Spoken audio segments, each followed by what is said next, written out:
Puji Tuhan. Shalom. Shalom.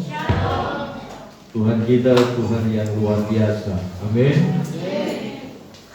Kita tetap bangga sebagai umat pilihan Allah, sebagai orang yang layak, yang punya hak menikmati semua fasilitas yang Allah kita punya. Satu ayat yang menjadi pegangan saya tatkala Tuhan panggil saya untuk melayani Tuhan, Filipi 4 ayat 19, bahwa Allahku sanggup memenuhi seluruh kebutuhanku menurut kekayaan kemuliaan dalam Kristus Yesus Tuhan. Saya katakan pada diri saya saat saya dipanggil Tuhan jadi hamba Tuhan tahun 97, Allahku Yohanes, Allahmu sanggup memenuhi seluruh kebutuhanmu Yohanes tatkala kamu masuk sekolah Alkitab sampai seterusnya menurut kekayaan. Jadi artinya semua yang Tuhan Yesus punya itu disiapkan untukku, untuk saudara, untuk kita semua. Amin. Ini adalah salah satu janji Tuhan. Dan mungkin saat ini kita sedang menantikan janji itu. Saya sudah alami sebagian berkat-berkat yang Tuhan siapkan buat saya, buat keluarga kami, Tuhan sudah berikan. Dan saya terlalu yakin berkat yang Tuhan punya belum habis. Masih banyak kebutuhan-kebutuhan kami dalam keluarga, kebutuhan dalam pelayanan, kebutuhan anak-anak kami yang mana Tuhan percayakan. Dan itu Tuhan sudah siapkan buat kami. Berarti habis dong Pak Pendeta, untuk saya mana? Gak pernah habis-habis itu berkat Tuhan. Yakinilah, di saat Tuhan berjanji kepada saya, Tuhan juga berjanji untuk saudara. Filipi 4:19 bukan untuk saya, itu firman Tuhan yang layak saudara pegang, salah satu janji Tuhan. Nah, masalahnya saat ini adalah kita sedang menanti. Dan saya yakin Tuhan sudah nyatakan janjinya. Saudara sadari atau saudara belum sadari bahwa sampai detik ini saudara masih ada, itu karena janji Tuhan digenapi dalam hidup saudara. Yang pasti ada begitu banyak janji lain yang belum tergenapi. Dan mungkin saat ini kita sedang menantikan janji itu. Dan kadang-kala mungkin dalam titik tertentu kita protes sama Tuhan. Tuhan, mana janji? Untuk ini, untuk itu, untuk anakku, untuk keluargaku, untuk pekerjaanku. Mungkin saat ini kita sedang menantikan janji itu. Percayalah, Tuhan tidak pernah tinggal diam. Tuhan sedang memantau keberadaan kita. Dan Tuhan sudah siapkan itu semua. Tinggal tunggu kepada siapa yang duluan. Tinggal menunggu waktunya itu yang tepat kapan, sesuai waktu Tuhan. Amin. Mari kita berlomba-lomba menanti janji Tuhan. Firman Tuhan pagi ini kita akan melihat keteladanan satu tokoh Alkitab yang begitu luar biasa menanti janji Tuhan dan akhirnya tergenapi meskipun waktunya lama. Nah, bagaimana caranya menanti janji itu? Ada kuncinya, saudara. Ada cara. Ya, saya sengaja kasih background di PowerPoint saya, kunci yang dipegang di tangan.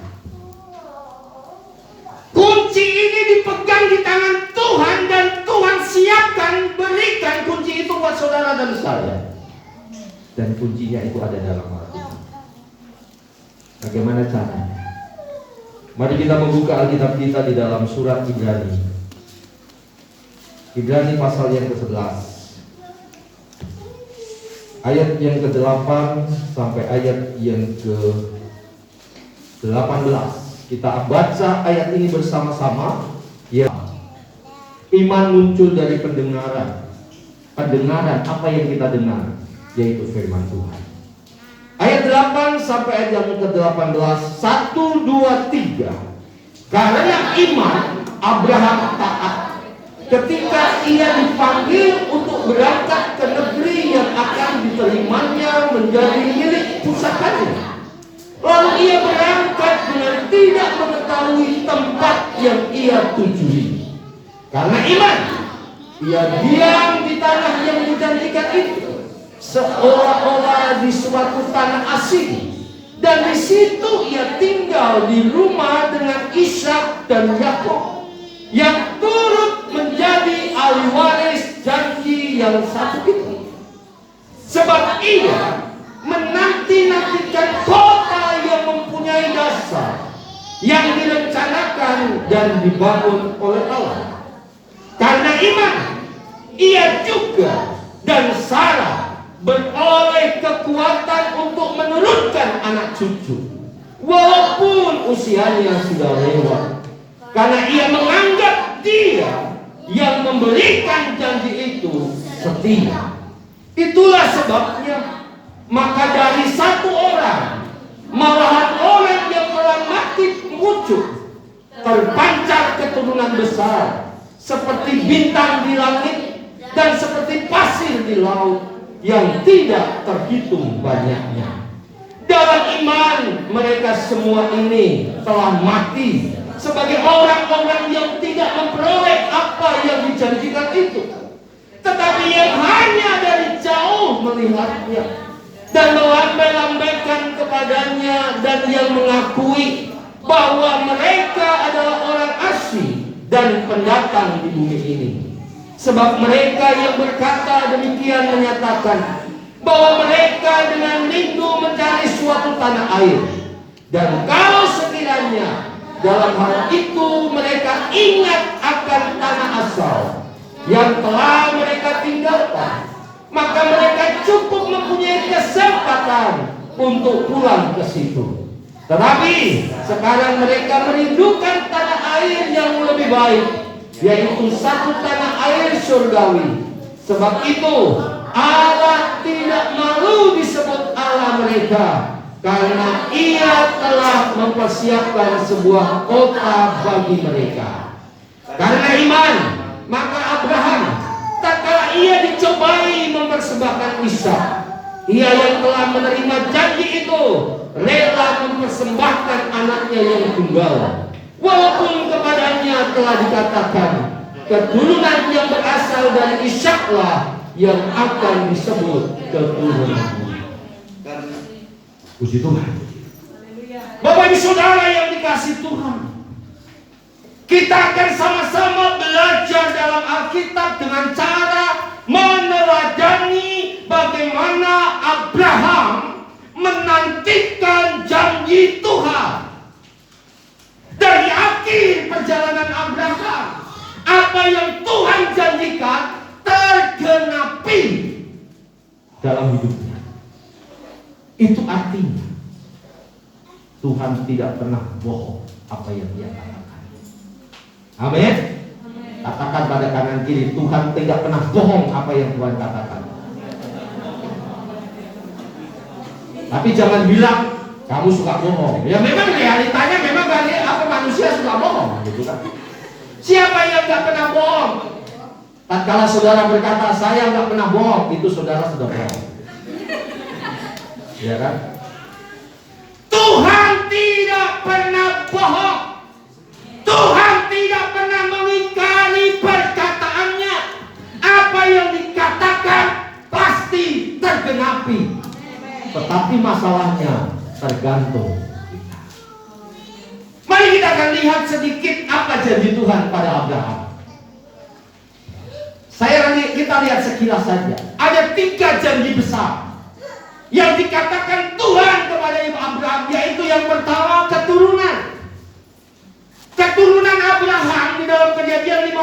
ayat 5 dikatakan seperti bintang di langit dan seperti pasir di laut banyak. Ini janjinya. Tapi masalahnya, apakah cepat tergenapi? Waktunya enggak. Sampai menunggu Sarah dikatakan mati hai. Sampai menunggu usia 100 tahun Abraham.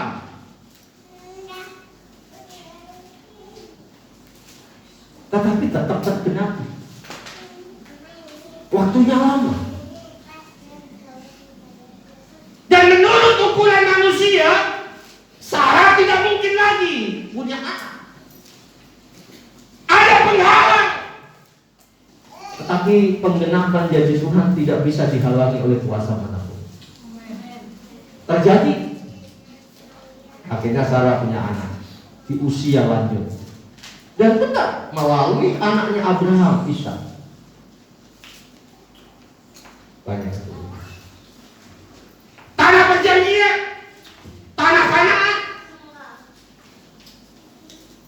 tergenapi. Melalui keturunannya semua bangsa mendapat berkat. Luar biasa. Jika kita melihat perjalanan Abraham, yang mana di situ dia menjadi pendatang, Tuhan berkati.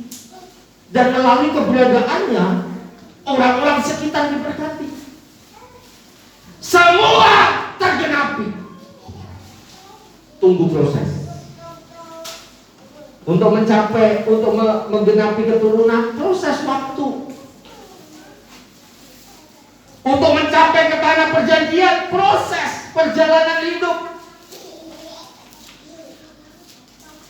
Dan untuk menjadi keturunan yang menjadi banyak berkat, ada proses. Tetapi intinya, apa yang Tuhan katakan kepada Abraham tergenapi. Pertanyaannya, apa yang Tuhan sudah katakan dalam hidup saudara? Mungkin saudara berkata, saya nggak pernah mendengar suara Tuhan berkata, berjanji sama saya. Oke, hari ini, pagi ini tadi sudah saya katakan, Tuhan berbicara buat saudara. Pegang aja ayat ini saudara. Kalau saudara bingung ayat mana Pak Pendeta yang saya harus pegang, ya, batasi Alkitab saudara. Mungkin catat Filipi 4:19. Pegang itu baik-baik. Allahku di dalam Yesus sanggup memenuhi seluruh kebutuhanku menurut kekayaan dalam Kristus Yesus Tuhan. Pegang itu baik. Apakah hanya ini saja Pak Pendeta? Enggak, banyak. Tetapi daripada kita bingung banyak ayat yang kita pegang, satu ayat ini, saya pegang satu ayat ini. Memang tatkala menanti penggenapan Filipi 4:19, ada proses. Ada proses. 97 saya sekolah Alkitab tanpa donatur, tanpa sponsor. Mau minta orang tua, malu. Karena waktu kerja lulus SMA, nggak pernah ngasih uang sama orang tua. Bahkan tak kalah bilang sama orang tua saya mau sekolah, paman saya tidak percaya. Yohanes mau sekolah kita, sang penjudi kok mau sekolah kita? Nggak dipercayai. Proses. Setelah lulus tingkat 1, balik lagi ke Lampung. Lampung bukan kota kabupaten, pelosok transmigrasi, nggak ada listrik. Proses, ya. Kalau cari laut harus pergi ke hutan, cari babi hutan, cari kayu bakar di hutan, sampai-sampai saya mau mati di situ, pingsan. Karena waktu saya jalan, pemuda mengangkat kayu, nggak tahu, dia putar gini langsung menghantam perut saya pingsan di sini. Siang mencari kayu bakar, malam habis ibadah, bawa truk ke hutan, ngangkut itu kayu bakar. Proses. Mau ke Salatiga, saya harus babat itu alang-alang di belakang pastori untuk tanam jagung. Pikirannya supaya kalau hasil jagungnya bisa untuk transport atau uang masuk. Ternyata semua tidak berhasil. Mana Tuhan buktinya bahwa Tuhan memenuhi? Semua tidak menggoncangkan iman saya. Bahkan sampai saat ini ada banyak hal yang memungkinkan saya ragu-ragu. Yang benar ada Tuhan, tetapi sekali lagi janji Tuhan pasti terjadi. Mungkin saat ini saudara sedang menanti, dan mungkin saudara dalam hati kecil saudara, kapan Tuhan? Kapan Tuhan? Kapan janjimu tergenapi? Kok hidupku seperti ini saja? Dengar baik apa yang Tuhan katakan. Tidak pernah. Itu tidak terjadi. Dan janji Tuhan penggenapannya tidak ada kuasa manapun yang bisa menghalangi, kecuali yang menghalangi adalah saudara sendiri. Yang menghalangi itu saudara sendiri. Kuasa iblis gak bisa menghalangi saudara. Gak bisa. Yang bisa menghalangi adalah saudara sendiri, karena kuncinya ada dalam diri saudara. Nah, bagaimana caranya kita sebagai pewaris janji itu, kita juga benar-benar alami janji itu. Jangan sampai kita menjadi penghalang. Yuk mari kita sama-sama belajar seperti Abraham. Kuncinya apa?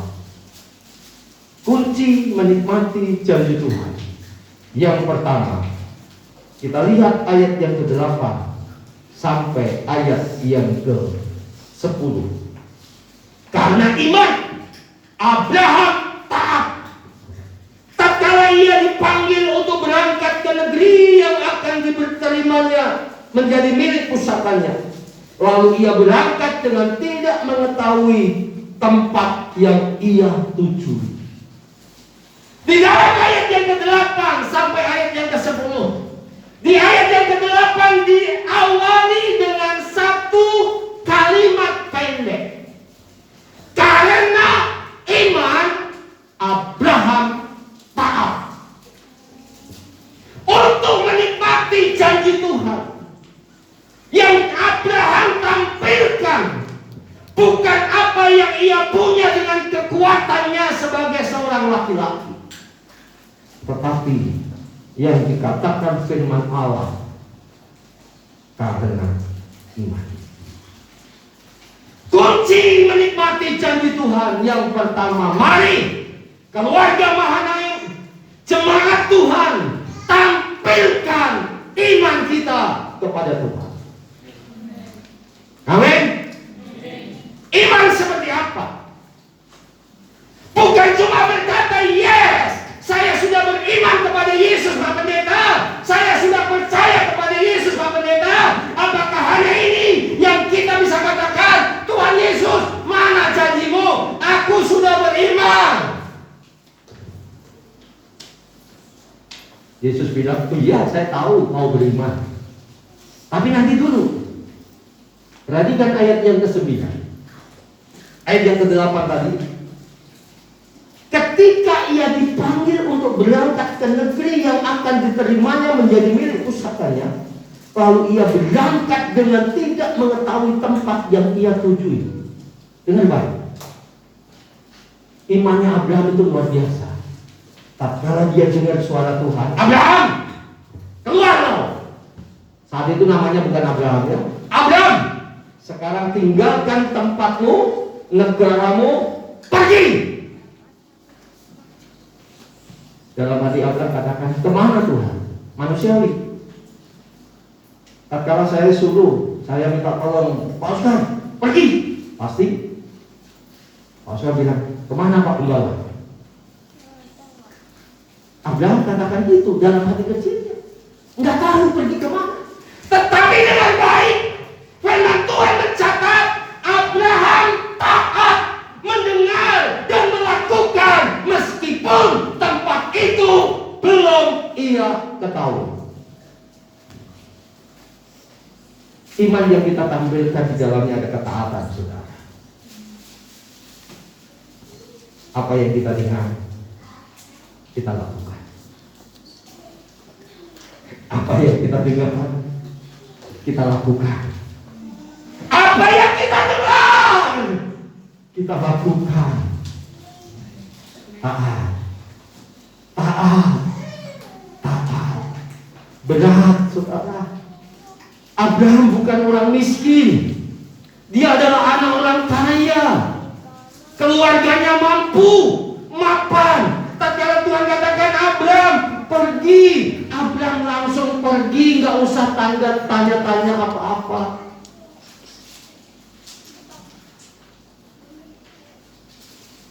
Ini kuncinya. Iman yang mendatangkan keselamatan, iman yang disertai dengan ketaatan dalam pertobatan, iman yang menghasilkan janji Tuhan, iman yang disertai dengan tindakan apa yang dia dengar. Ada begitu banyak cerita dalam Perjanjian Baru, Injil Sinoptik, Matius, Markus, Lukas, Yohanes, bagaimana orang-orang mau mengalami kesembuhan Tuhan karena orang itu pertama mendengar siapa itu Yesus. Setelah mendengar, mereka melakukan satu tindakan. Gimana caranya saya harus ketemu Yesus? Ada penghalang, ada tantangan, ada rintangan. Semuanya itu tidak menjadi penghalang. Yang penting aku ketemu Yesus. Aku mau mengenal dan tahu siapa itu Yesus. Dan setelah dia ketemu Yesus, dia berseru, dia memohon. Itu ketaatan, saudara. Jangan cuma kita modal. Tuhan, saya kan orang dari suku di mana mayoritas Kristen. Tuhan, saya kan dilahirkan dari rahim orang tua saya Kristen. Bahkan bukan cuma orang tua saya, garis keturunan 7 keturunan ke bawah semua Kristen. Semua tidak menjamin untuk kita menikmati janji Tuhan. Yang bisa menjamin kita menikmati Tuhan bukan iman orang tua kita, tapi iman kita pribadi. Sudahkah kita menjadi pelaku? Iman itu menikmati berkat Tuhan dengan rasa syukur. Perhatikan ayat 9. Karena iman ia diam di tanah yang dijanjikan itu seolah-olah di suatu tanah asing, dan di situ ia tinggal di kemah dengan Ishak dan Yakub. Perhatikan, yang turut menjadi ahli waris janji yang satu itu. Apa maksud ayat 9? Tuhan kan berjanji akan diberikan tanah perjanjian, tetapi realitanya Abraham masih ada di daerah tanah asing, dalam kondisi sebagai pendatang, perantau. Artinya apa yang Tuhan janjikan belum terpenuhi. Tetapi Abraham tidak ngomel. Abraham terima, Abraham syukuri, saudara. Karena Abraham tahu semua yang terjadi dalam hidupnya ada dalam kendali Tuhan. Meskipun Abraham menilai, oh ini bagaimana, kok tidak sesuai dengan apa yang Tuhan janjikan. Tapi Abraham tahu semua yang terjadi ada dalam kedaulatan Tuhan, dan itu baik buat saya.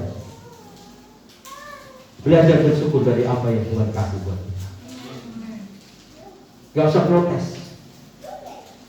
Mungkin saudara minta, Tuhan berkati saya uang 1 juta, tapi Tuhan kasih cuma 50.000. Bersyukur. Bersyukur. Bersyukur. Ya.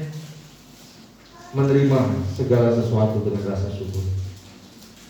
Iman yang kita tampilkan memiliki kualitas. Ayat yang ke-10, sebab ia menanti-nantikan kota yang mempunyai dasar, yang direncanakan dan dibangun oleh Allah. Menanti-nantikan dengan kesabaran. Iman yang dimiliki Abraham itu iman yang luar biasa, sabar sekali, saudara. Ya memang dalam catatan sejarah suatu saat kan Sarah nggak sabar kan, Abraham nggak sabar. Akhirnya mengikuti maunya Sarah kan. Akhirnya Sarah bilang, Abraham, Bapak, saya sudah lama ini tani, saya kan sudah tua, sudah mati haid. Mungkin menurut Sarah kan, janjinya Tuhan itu melalui orang lain. Pas saat itu Sarah punya asisten rumah tangga, biasanya bahasa kerennya kan gitu kan, asisten rumah tangga. Tapi ketika kalau kita katakan budak, namanya Hagar. Memang ada kalanya titik ketidaksabaran, terjadilah satu tindakan akibat ketidaksabaran, muncullah keturunan yang luar biasa, yaitu Ismail. Sikap ketidaksabaran menanti janji Tuhan, akibatnya fatal.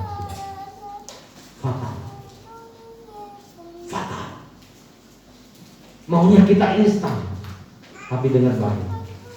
Tuhan tidak melakukan cara seperti ini. Ada proses, ada proses. Kami bersyukur, saya istri dalam proses. Ya, 2003 saya masuk, sekarang 2021, 18 tahun. Tuhan nyatakan janjinya, Tuhan berkati tempat. Semua itu terbalik, waktunya Tuhan, saudara. Kalau dibalik, kalau seandainya Tuhan izinkan sampai detik ini, kami sudah menikah, pelayanan, akhirnya belum memiliki tempat, masih kontrak sini, kontrak ini, kontraknya pun hanya 1 tahun, perpanjang 1 tahun. Tak kala itu masih terjadi, apakah saya lari dari pelayanan? Dijauhkan kiranya dari hati kami untuk kami lakukan itu. Kami mau tetap belajar. Di saat saya mengabdi di SDTI, sebelum menikah, setelah menikah, gaji tidak pernah naik. Sebelum menikah, gaji 1 bulan 500.000. Saya nggak bekerja yang lain. Setelah menikah, tetap 500.000 ya. Naik sedikit 250, 750.000.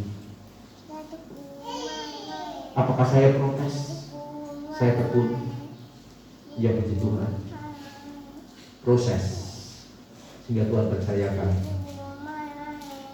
saya masuk dalam jajaran struktural. Proses, saudara. Apakah kita mau diproses Tuhan dengan sabar?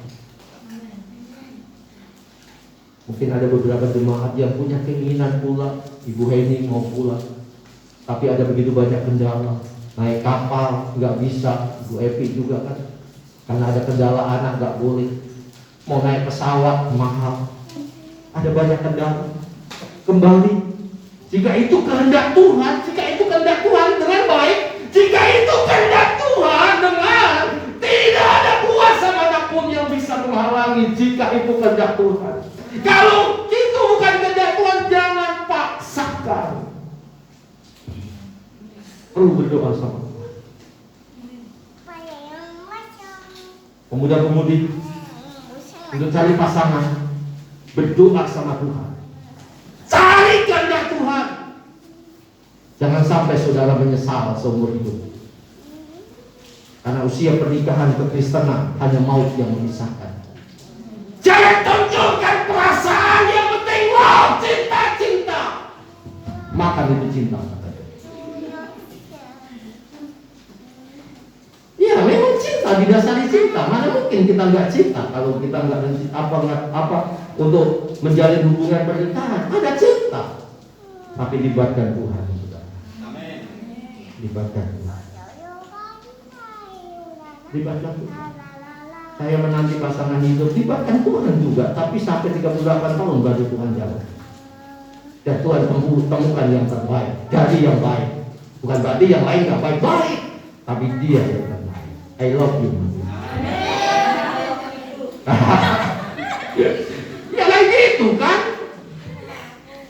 Luar biasa Tuhan. Tampilkan iman.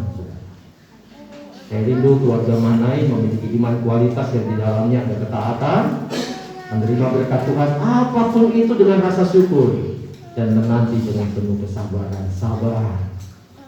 Sabar. Tuhan akan bentuk kita itu dengan sabar. Kadang-kadang saya nggak sabar juga melihat anak-anak ini tinggalnya sabar.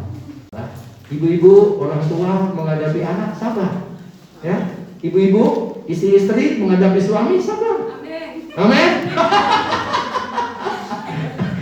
Tapi juga bapak-bapak sabar menghadapi ibu-ibu. Ya, ya itulah.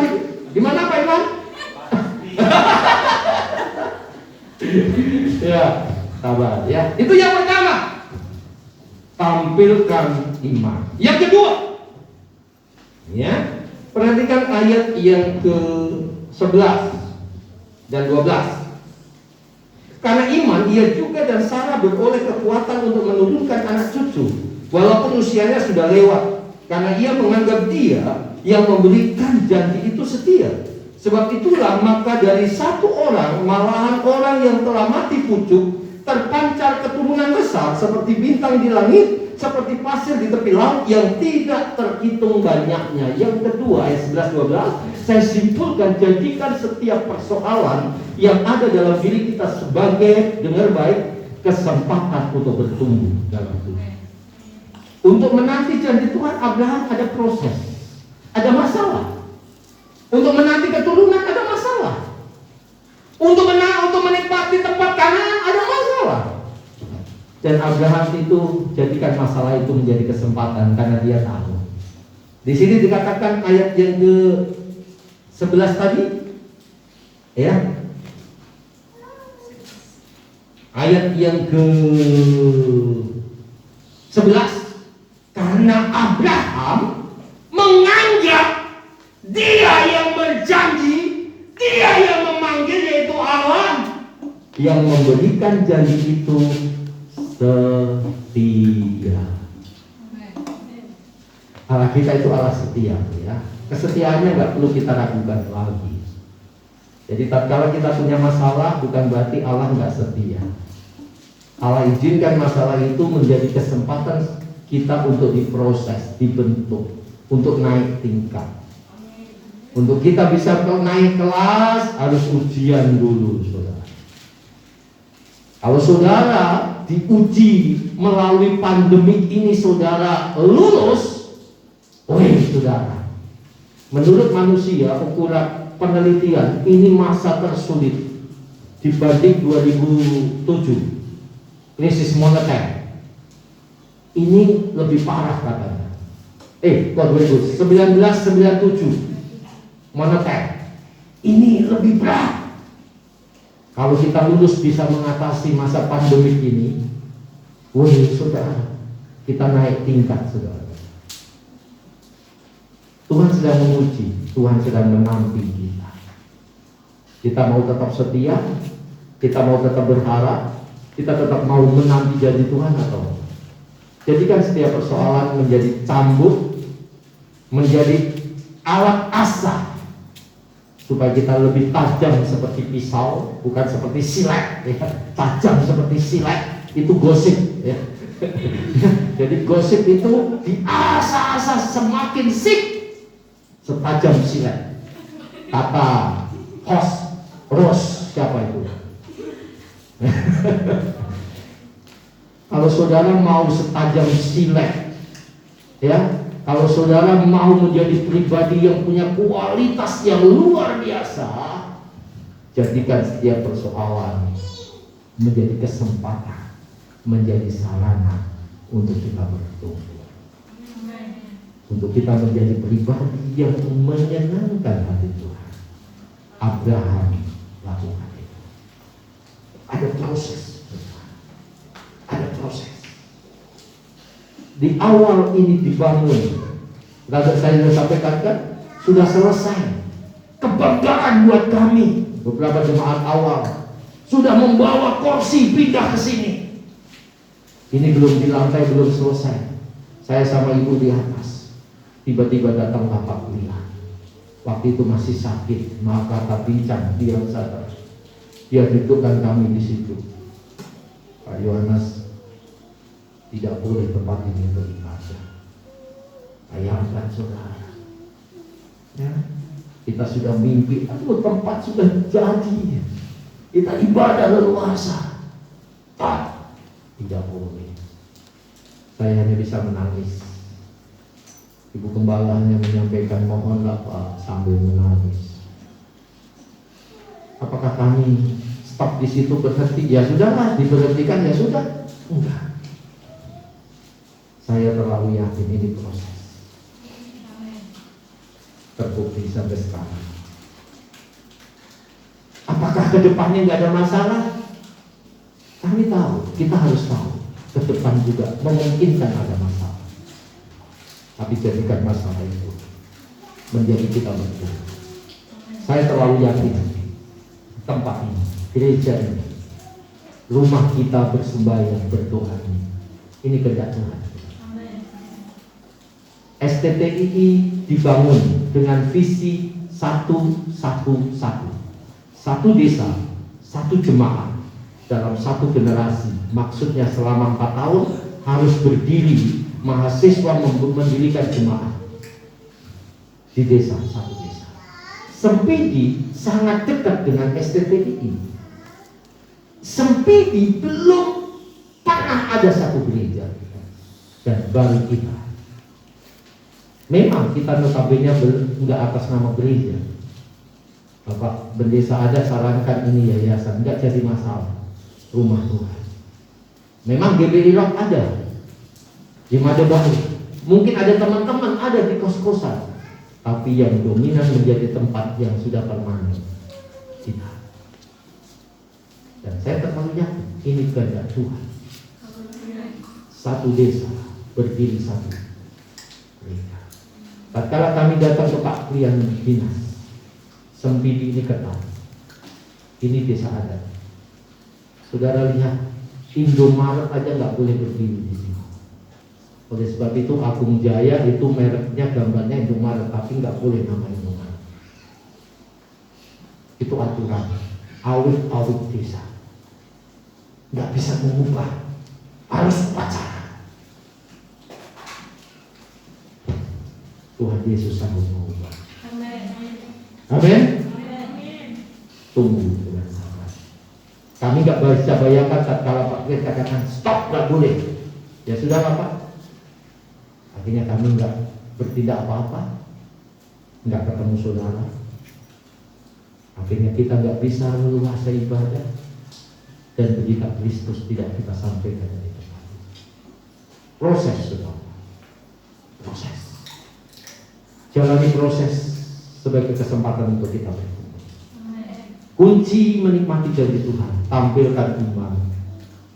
Iman yang di dalamnya ada ketaatan. Iman yang di dalamnya menerima segala apa yang terjadi dengan rasa syukur. Iman yang di dalamnya ada kualitas, di dalamnya ada kesabaran menanti janji.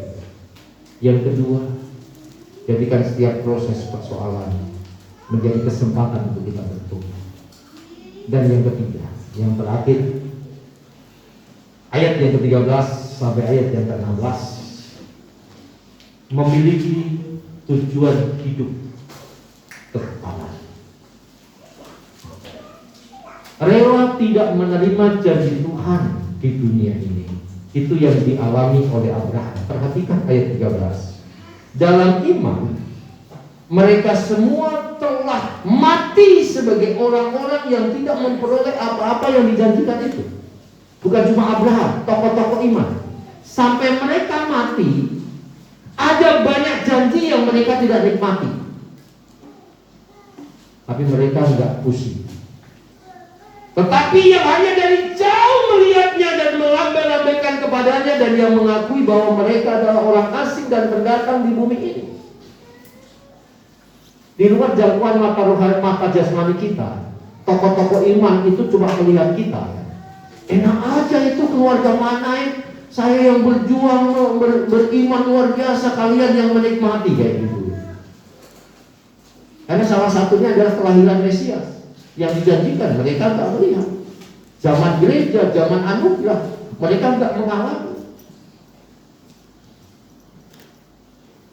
Sebab mereka yang berkata demikian menyatakan bahwa mereka dengan rindu mencari suatu tanah air. Enggak jadi masalah. Aku gak menikmati apa yang Tuhan janjikan di dunia ini, tetapi yang terpenting apa yang Tuhan janjikan pada masa yang akan datang. Tidak mau mundur meskipun ada kesempatan. Ayat 15 di situ kan, ada kesempatan Abraham balik kampung, ya, pulang kampung. Dan kalau sekiranya dalam hal itu mereka ingat akan tanah asal yang telah mereka tinggalkan, maka mereka cukup mempunyai kesempatan untuk pulang. Bisa saja Abraham katakan, ngapain saya jadi pendatang orang asing? Ada kesempatan pulang kampung. Ngapain? Kalau Abraham waktu di tanah asing pulang kampung ke daerahnya, nggak akan terjadi peristiwa yang dirancangkan Tuhan. Ada banyak kesempatan untuk kita mundur, saudara. Berbicara menanti janji Tuhan. Ada kesempatan kita protes. Ada kesempatan kita ngambek. Ada kesempatan kita marah. Bahkan ada kesempatan kita berkata goodbye Tuhan. Ingat, janji Tuhan untuk hidup sekarang itu enggak seberapa, itu kecil, saudara, enggak jadi masalah. Seandainya Tuhan belum izinkan kita alami, yang terpenting surga kita dapat. Kemarin saya katakan kepada anak Tuhan, keluarga, Bapak Ibu, percayalah keadaan Bapak Ibu sekarang itu ada dalam kontrol Tuhan. Oke, kalau memang apa yang Tuhan janjikan saat ini, apa yang Bapak Ibu minta, contoh, kok Tuhan kok nggak mengasih saya rumah? Kok saya cuma tinggal di tempat orang, hanya kontrak? Kalau memang itu Tuhan izinkan, nggak jadi masalah, tetap setia sampai akhir hidup. Kita masih kontrak, nggak jadi masalah. Kita tetap setia, kita bimbing anak-anak kita. Siapa tahu janji Tuhan tergenapi untuk anak-anak kita. Mungkin kita nggak punya kedudukan posisi sekolah yang tinggi, pekerjaan yang tinggi, tatkala kita setia dan berdoa untuk anak-anak kita. Tatkala Tuhan panggil, ternyata anak-anak kita sukses. Mama mertua kami, mama mertua saya, mamanya Ibu Gembala. Ini pengakuan Ibu Gembala, enggak saya dengar. Mama yakin kok nak, kalian hidup enggak kayak sini terus. Itu pengakuan Ibu Gembala. Kalau mama kami masih hidup berkata seperti itu. Dan mereka setia mendoakan kami. Dan saya yakin saat ini mama kami di surga melihat. Benar ya nak, apa yang mama katakan kalau saya bisa ekspresikan kan? Mungkin tengah malam bangunkan gembala. Benar kan? Apa yang mama katakan langsung Ibu Gembala lari. Ini ekspresi aja visual. Apakah orang mati bisa datang? No, enggak ada ya. Orang yang sudah mati mau percaya Yesus maupun tidak percaya Yesus, yang mati ya sudah mati, istirahat. Enggak ada datang-datang menemui kita. Itu khayalan yang dipakai iblis. Ya, jangan percaya. Ya mati ya sudah mati, enggak ada urusannya dunia lagi, dunianya lain. Ya, saya memberikan ilustrasi seperti ini. Seandainya saudara dan saya sebagai orang tua belum menikmati janji Tuhan di dunia ini, tetaplah setia, tetaplah doakan anak-anak kita. Siapa tahu mereka yang menikmati janji Tuhan. Yang terpenting adalah kita sudah terdaftar di surga. Itu luar biasa. Dan Tuhan sedang mencari orang-orang yang seperti itu. Perhatikan ayat 16. Tetapi sekarang mereka merindukan tanah air yang lebih baik, yaitu suatu tanah air surgawi. Perhatikan. Sebab itu Allah tidak malu disebut Allah mereka, karena Dia telah mempersiapkan sebuah kota bagi mereka. Saya sangat suka dan diberkati dengan kalimat sebab itu. Ada penekanan sebab itu. Apa? Allah. Siapa Dia? Allah kita. Siapa Dia? Yang kita kenal di dalam nama Tuhan Yesus. Tidak malu disebut Allah mereka. Allah kita dalam nama Yesus tidak malu tatkala kita menyebut Dia memang Allah kita. Artinya kita diterima dengan baik dan Allah berkenan dalam hidup saudara. Dan saudara dikatakan oleh Allah, hai anakku, hai keluarga Mahanaim jemaat Tuhan, aku senang tatkala engkau memanggil ya Abba, ya Bapa.